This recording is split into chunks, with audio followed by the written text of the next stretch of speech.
In the West, Gen Z are usually associated with a kind of stony realism about their position as workers under capitalism, rejecting an economics that seems to many of them a trap. In South Asia, however, they're quickly becoming a generation of revolutionaries, having overthrown autocratic leaders in Bangladesh and Sri Lanka and sparking wide-scale protests in Indonesia. But last week in Nepal, Gen Z brought down an entire government, a democratically elected government, before electing a new interim prime minister via Discord server. Previously, the Chief Justice of Nepal, Sushila Karki, was sworn in as interim prime minister of the Himalayan state last Friday, the first woman to lead the Nepalese government and the first elected leader in the world to be installed via an online vote. So what lit this revolutionary match? Nepal has long been in the grip of three parties, with 14 coalition governments in the last 15 years, essentially rotating power between the leaders of each party, three men who just become prime minister one after the other. Corruption was rife and nepotism everywhere. But recently, there emerged a youth movement calling itself Gen Z and organizing online, often using the hashtag NepoBaby and NepoKids, and sharing images of the children of high-ranking officials living lives of, to them, unimaginable luxury. Like this one of Saugat Thapa, the son of Nepali politician Bindu Kumar Thapa, who posed with a Christmas tree made out of luxury brand packages. In Nepal, the median age is 25, so this was no small movement, a youth movement, but a very big one. And when the government announced a near total social media ban at the beginning of this month, clamping down on the use of Facebook, video apps, and WhatsApp, memes turned into action. On September 8th, there was a large but peaceful protest outside Parliament led by the Gen Z movement. Thousands of students and young people turned out, including hundreds of school children in their uniforms. But it's also been suggested that the Gen Z protest was then infiltrated by older and more radical elements who attempted to storm Parliament. An order was given for parliamentary guards to fire on the crowd, with 20 protesters killed, 20 young protesters killed. The next day, there was an outpouring of anger as a result of the massacre of the country's youth. Government buildings in Kathmandu were set alight, while the residences of the Prime Minister, government ministers, and the party leaders were torched. The arson and violence spread to other symbols of the wealthy elite, Kathmandu's Hilton Hotel, media companies, and some retail chains. At least 70 people were killed, but days later, Nepal's parliament was dissolved, while former leaders of the country fled into hiding, some of them abroad. And this week, the new prime minister has begun the task of creating an interim government, with elections scheduled for March. But there will be challenges, big challenges, with much of the country's government infrastructure and records destroyed.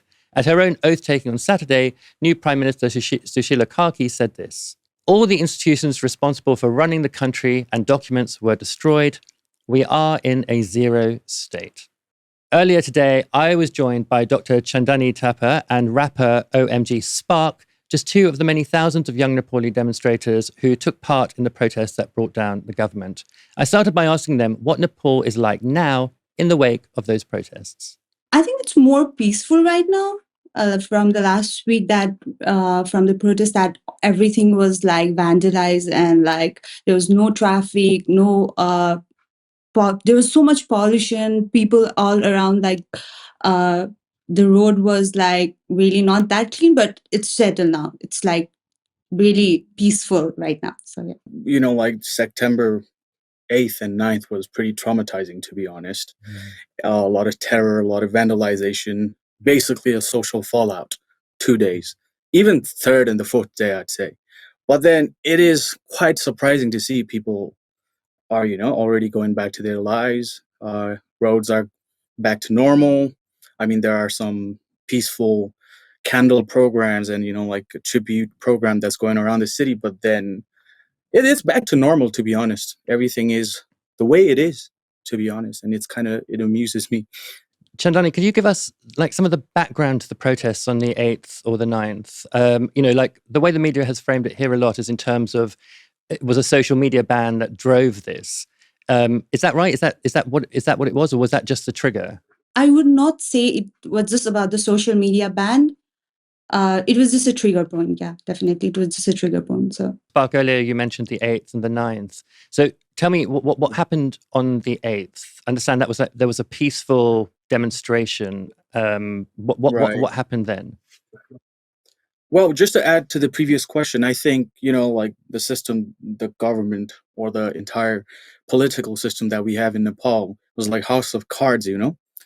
And I think it was a matter of time something like this happened, to be honest, because everything could go south easily because the system was not working at all. And Nepalese people in general, not just the youth, they're pretty fed up with the entire system. So what happened on 8th was basically it started as a trend in social medias, right? TikTok, Facebook, Instagram. It was like a call out for all the youth to kind of protest peacefully in this designated area. So what started out as a very peaceful protest turned very violent, very scary, to be honest, in matters of hours. And it was quite surprising because I'm sure, like both of us were there in the protest. It felt we were listening to peaceful songs. We were listening to Bob Marley. We were playing all those songs. It was like very nice vibes because I think the new generation is also aware that being violent is not the way because most of the youth are educated, right? So I think after the crowd was agitated on the end of the police forces and other security people started agitating the crowd, and one thing led to another, things got real bad, and that's it, man. About 8th. Yeah, I'd read in some reports that there were perhaps older infiltrators in the crowd who sort of began the violence or attempted to storm Parliament. Does that theory sound correct to you, or is that not what you saw, Chandani? It was not Genji, I can tell you that. It was really hijacked at a point by the old political leaders and their like people, and they started vandalizing all the government properties because maybe there were so many cases like where the Supreme Court, there were so many cases about the criminal corruptions and about the political leaders, right? Member of the political leaders. So yeah, they literally hijacked the protest, peaceful protest, and like it just happened. So is sort of what? So the Supreme Court was, I think, burned on the 9th. Is that right? So you're Yeah, suggesting not just that the Supreme Court, hold the parliament, and like we had this Singha Darbar from like a very long time where everything was stored. Yeah, everything was burned down. So just going back to the 8th. So at some point, the parliamentary guards fired on the crowd, and 20 people were killed. Who was Did you know who gave the order for that to happen? Is that clear yet? Well, obviously there's like an investigation unit that the interim government has kind of formed it right now, but then we haven't got to the root of who actually gave the command. But then it is obviously people at the police company, also the home minister. So these people were obviously kind of like, it was their authority to kind of like construct how these securities are handled that day. So I think there has been some negligence towards the police system itself, and the security forces were there to kind of like stop something like this from happening. So obviously there is a massive flaw in the security chain of command itself, 100%. So then the next day is the 9th, and that's when sort of arson attacks and destruction of property kind of spreads out much wider, I guess, in the wake of that massacre. Tell me what that day was like for you. I was called to a hospital. I was like off duty, and I was called to the hospital because there were not like enough doctors to cover all the injured people. So I was in a emergency all day working from 9 a.m. to maybe 12 a.m. So I was not in the road, but I was in the hospital that day. So I can tell you the hospital was at around 2 p.m. Hospital was out of the water, out of the resources, out of the and the police was also trying to stop and throw the tear gases inside the hospital where like injured were getting treatment. So that was really bad like experience for myself too. So And what kind of injuries were you seeing? some were bringing because of the gunshots, like some were like faint because of the tear gases, and like some was injured because of the fire. Yeah, so many things was going on. And Spark, what about you? What was the 9th like for you? Well, I think before, when the crowd started getting agitated on this 8th itself, I think, like in Nepal, there's like a massive political polarization, so to speak, at the moment. There are so many interest groups, including Gen Z itself. So I think a lot of people started participating in the 8th itself. So it was not clear who it was. It was just people who were agitated, who had enough, and some resorted in violence. Some people resorted in vandalism. And after the night of 8th, when we received that there had been deaths, 16-year-old, 17-year-old children's in school uniforms being shot in their heads, that is completely against the security protocol itself. That kind of, like really, really agitated people to its end.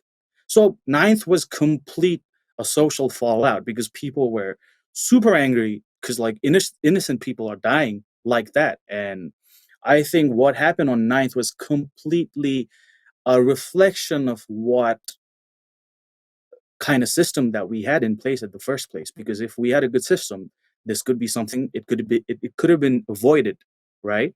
So many people lost their lives. So September 9th, I mean, all the political leaders, all the people, officers that are involved in the security of the protest itself, there was a big question that they didn't actually do nothing at all. They just instigated people, right? So 9th was completely unexpected. I mean, I went out to see parliaments, see executive bodies and offices. It was pure terror, to be honest, because there was no form of government. The government has completely collapsed. The prime minister had resigned that day. Things were out of control for like, I'm sure like around for 24 hours, Nepal was under no form of government. It was complete chaos. So it raised a question because everything around was turning really savage, to be honest. People like civilians were shooting guns in the air. People who don't know even how to operate a gun, stuff like that. People were putting buildings on fire. And there was a security concern because in the news, we also heard that prisoners from, prisons, they had made their escapes and they're out in our society. So September 9th was more of a terror because it imposed major security concerns for people who are living in Kathmandu and obviously other parts of Nepal as well. I mean, you painted a very, very vivid picture there of complete, almost like societal collapse on the 9th. But, just a few days later, and there's a new interim prime minister elected, as you say, as you told me at the beginning of this interview, things are pretty calm in Kathmandu. How is it that happened so quickly? People literally went on a Discord and like we choose the new government. Like it was, I know it's like, but we didn't have the choice. Like we needed to move quickly because the position was vacuum, and it was really a bad threat, I would say. The people of the political leaders were everywhere. Like they were destroying the properties, they were like vandalizing everything. So at that point, we needed someone to stabilize the the environment. So yeah, we literally went on a Discord, like did this 3-hour whole discussion, and like we literally chose our chief justice. She was also the chief justice of Nepal before, so first lady. So yeah, we literally chose her in a Discord. I know. I think she's like I think she's the first political leader in history to be elected online. Yeah, I think go on, Spark. just to on the contrary, I personally think it was not just based on Discord itself, because that idea itself seems very bleak, to be honest. Well, there was a lot of thought process, there was a lot of negotiation that happened. Also, the whole narrative around the world narrative that, like Nepal interim prime minister got elected from a Discord itself is kind of like a joke at this moment. So I think there's some truth to it, because there are groups with 9,000, 10,000 Generation Z people on Discords, like voicing for good of the nation itself. But then what actually led to a complete disaster within such short period of time, I think is because, like Nepal has underwent two democratic revolutions in its history, right? In the late 90s and in 2006, 7 period of time. It is, it is completely evident that the democracy we brought through those revolutions kind of was in question because it was not working and everything fell apart just in 2 days. So I think, being a society which is predominantly agrarian, most of the Nepalese people are farmers and, people who are working in villages. So, and transitioning from that to, like the modern world where everything is being spearheaded with capitalism and everything, it was kind of like a difficult race for the whole society itself. And while we were there watching politicians and people were enjoying nepotism, so to speak, that kind of created a lens for us that, like these people are having a little time of their life while all the Nepalese people who are the working class are suffering. So I think that hit a limit, and to the point where it didn't even take 28 hours for the government to collapse. So I think it is also because of our political history, to be honest, rather than just the ban or just the corruption, So it's like an injustice form of government that Nepal has always been under. That's super interesting because, one of the ways that this is being framed in the West is that this was a Gen Z revolution. But it sounds to me, Spark, like that what you're saying is this is a class-based revolution. It is 100%. Like we have to learn what happened in the history. We are a very feudal, like a very feudal society. There were kings for so many years. There was 104 years of Rana regime where people were, like they were not given education. Commoners were not able to participate in education, which is one of the very important institutions of the society. So I think the whole catching up part for a very large portion of society to this time of contemporary world is something that was really challenging and very exhausting for Nepali people, even my dad, my grandfather, so on and on. So I think it's about how we've always been governed by feudal societies and, well, I don't know, like neo-fascist government, like trying to always exploit the citizens, through corruption, through all these, all the systematic corruption that they've done so many years, ripped out of citizens. So I think that's the most serious part. The Gen Zs or the youth are just a spark for the movement, So I don't think the Gen Z, like flipped the whole government, flipped everything. So I think it's the prolonged oppression, and prolonged history of corruption and so on. It definitely not. It is not the social media ban itself. So it's a very historical thing that has led us to this day. And this day is sort of, I guess, must be like the idea of like a new beginning for the country, hopefully. I saw at the swearing in of the interim prime minister, she described Nepal as being at like a zero state at the moment, with all of the kind of institutions of the state having been destroyed. So it's a long road ahead, but there are elections set for March, right? Chandani, what do you think that road is going to look like? From my point of view, I think there's more depth to this, because I don't think like the political leaders left us left us this easily. So I think they are gonna come back. I think for next election there is gonna be a commotion, obviously. So I think it's more not just about the political shift. It's about the moral awakening at this point for all of the youth. So yeah, I hope like that our next election will go smooth. I literally pray for that, but I think there is gonna be one more commotion about it. So from my perspective, they are gonna come back and do something about it, because they have been there for a very long time and they just like give everything up in 24 hours, and it's not acceptable, right? It's not for us. Like, obviously, if like in other country too, I've seen that, like in Sri Lanka, in Bangladesh. I was in Bangladesh when everything like happened. I also experienced that thing in the Bangladesh. So yeah, from my perspective, there's gonna be some bigger thing coming up. So yeah. 100%. Spark, what about you? Well, like she said, something's gonna come back. Like the famous quote goes, like, the empire always strikes back.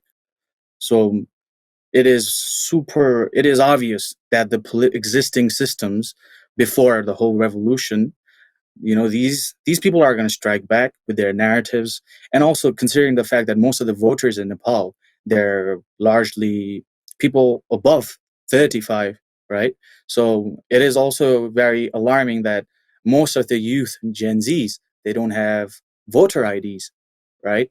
So even if they are involving themselves in these conversation and political changes itself, but then it's also about what's the vote going to look like? Because vote is something that the old empire or the old government, old political party, they've always kind of like rigged it, or like always had their way around it. So it is definitely challenging because we have to consider the time that we have, 6 months. Well, there's no proper representation of the whole youth itself in form of political party. So, like the whole formation of how this power is going to shape in coming 6 months is obviously, it's challenging. And also considering the fact that we have to kind of like spearhead this battle with these old political party. And like I said before, there's a massive political polarization throughout Nepal. So it will be very interesting to see what kind of groups, what kind of parties will come forth in the election. But definitely, this is a win for the Gen Z. I think there have been two major outcomes out of this whole revolution that I can critically kind of like accept is, number one, that the youth who never were part of the politics, never the part of the conversation in policy level, are going to be 100% a very important piece to the whole form of government. So that's something that the Gen Zs has achieved. They have this voice now. And the second thing is Nepal got its first female prime minister, which is itself it's like a symbol of empowerment for so many young kids around Nepal. So I think these are the two achievements that the whole revolution has kind of like achieved. But then it's going to be a very long game. Then the revolution kind of like stopped within 2 days, but then it's going to be, it's like a relay race, So we took the baton that our parents and all the oppressed people, passed on to us. So we're going to have a really good race forward, I think. So it sounds like you're both hopeful about the prospect of real political change in Nepal, but you're also realistic about what it's going to take to sustain that over time. 100%. That was Dr. Chandani Thapa and rapper OMG Spark joining me earlier today.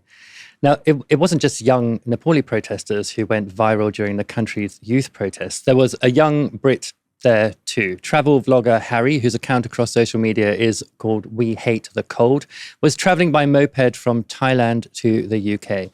He arrived in Nepal just as the protests were beginning and found himself right in the middle of the story. And he documented all of it. This is from one of his videos.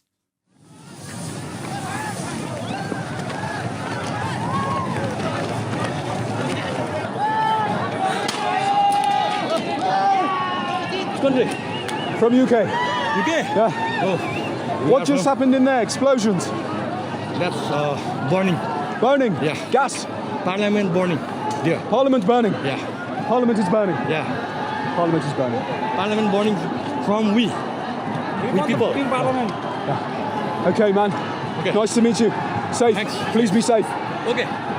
So, you heard it. Parliament is burning. Parliament has burned. That video has been viewed nearly 30 million times. We Hate the Cold's Harry also joined me earlier today from Kathmandu, and I began asking him what had brought him to Nepal in the first place. It was on a motorbike trip from Thailand to England, and I had to use an alternative route because the Pakistan border had closed. And to cut a long story short, my embassy didn't want me to go through the Pakistan border, wouldn't write me a letter. Ministry of Home Affairs said yes. So I had to circumvent my way around and go to Kathmandu. And I arrived on the day that 20 people were shot. That was at the initial stages where I guess there was a kind of peaceful protest outside Parliament, and then there was a kind of attempt by some in the protesters apparently to storm Parliament, and then 20 people were killed. Now, like from the footage that you've put up on YouTube, which is amazing, you're really like in the thick of the action. How much did you understand of the politics that was going on while you were there? In all honesty, I knew a very small amount from when I arrived that day prior. I knew it was something to do with corruption, and basically the social media was the last straw. A lot of the Nepalis were very upset that the media was portraying that it was just about social media. My understanding that it was the last straw. But when I arrived, it was I was kind of picking up things as I went along. I was just asking people, what's going on? What's this about? What's that about? And I think you can see that from the video. It's just a very on the fly. Wow, I've ended up here. Let's see what's going on. One of the things that you're honestly really amazing journalism does, and I think like people will be watching these videos for a long time, is it gives a really powerful sense of the scale of these protests. How were you received as basically someone traveling through who started documenting them? How were you received by the protesters? Were you welcomed? Was there hostility? What was the vibe? People were very welcoming, as Nepali people are. They were just incredibly welcoming towards me. And I found that a bit strange because I thought, it's probably one of the very few countries where that is a possibility for a protest. And they were very open to wanting me to film everything. And they were, they just wanted me to come with them and see what was going on. They were very protective as well. Like, don't go there, it's dangerous. And I said, I want to look. And they said, okay, come with me. So, very interesting protest experience. So tell me a bit more about the protest experience. I mean, like, there are scenes of you obviously running away from explosions and, movements by what looks like the military in the background. What was it like? Why, it's a very difficult thing to explain. It's complete chaos, but within that chaos, there was also a lot of humanity. It's this weird kind of cocktail of emotions that everyone's kind of feeling, but because of the adrenaline, you don't process it.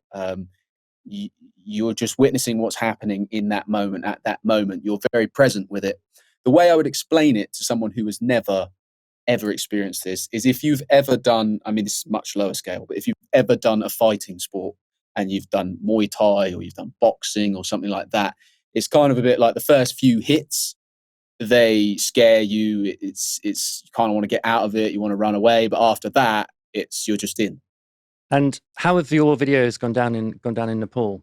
I walk down the street and I get stopped everywhere. I cannot walk around without having someone take a selfie or, tell me that what I did was amazing. Thank you for showing what actually happened on the ground. And I may have done it accidentally, but it's really nice to receive that praise from people. So obviously your videos have really blown up. They've done really, really well. And it's no wonder because they are actually amazing to watch. What are your plans next? You're going to hang around in Nepal and see a whole new country be born, or are you going to move on? Yeah, so today actually answered that question for me. I went to immigration and I was a little bit kind of hesitant whether they would let me extend my visa or anything like that. But I went in, everybody was very excited to see me. I took pictures with people, I extended my visa. And so I'm here for another 14 days. I do have some plans. This new level of weird internet fame that I've somehow managed to get has opened a lot of doors for me, and there's a lot of opportunities for me here now. And there's one piece of content I wanted to film before I came 4 months ago. And I think now I have the ability and the contacts to be able to do that, and I think it would be really cool. It is strange to be, I guess, in a foreign country and then overnight be a kind of celebrity in a country where but it's not your home. I mean, what is that like that sort of transformation that happens overnight? It's really amazing. Like, everybody's very friendly and welcoming and helpful, and really like loving the stuff I did. But at the same time, it's kind of overwhelming as well, because all this stuff has come into my emails because everybody wants to work with me and things. So I'm trying to get things done, but then I'm getting stopped every moment in the street. And I'm a friendly person. I don't want to, say no to anybody, or, because these are the very people that made me what I am now.